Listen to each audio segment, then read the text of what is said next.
Today on Bench Briefs, we're looking at a significant Supreme Court of Canada decision that delves into the complex world of pharmaceutical patents.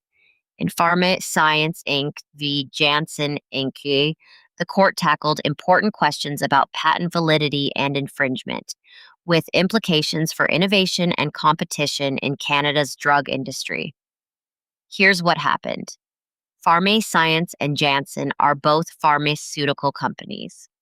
Janssen held a patent on a particular drug, which gave them exclusive rights to make and sell that medicine in Canada. Pharmascience challenged that patent, arguing that it shouldn't be valid in the first place. They claimed there were problems with the patent's novelty, meaning it wasn't new, as well as issues with non-obviousness and utility, two key requirements to get a patent. On top of that, Pharmascience disputed the scope of Janssen's patent claims and whether Pharmascience's own activities infringed on those rights. So the case boiled down to three main legal questions. First, is Janssen's patent valid under Canadian patent law? That means looking closely at whether the invention was truly novel, whether it would have been obvious to a skilled person in the field, and if it actually worked as promised. Second, how should the court interpret the patent claims themselves? Patent claims define the boundaries of what the patent protects, so their precise meaning is crucial. And third, did Pharmascience infringe on Janssen's patent?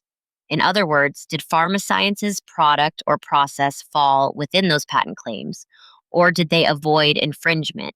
At trial and on appeal, these questions required careful analysis of the patent documents, expert testimony, and the application of established patent law principles. The Supreme Court's role was to provide final clarity on these issues, ensuring that Canada's patent system strikes the right balance between rewarding innovation and allowing competition.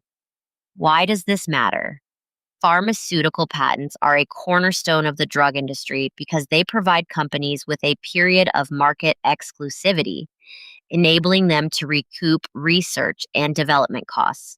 But if patents are granted too broadly or without proper scrutiny, they can stifle competition and keep drug prices high.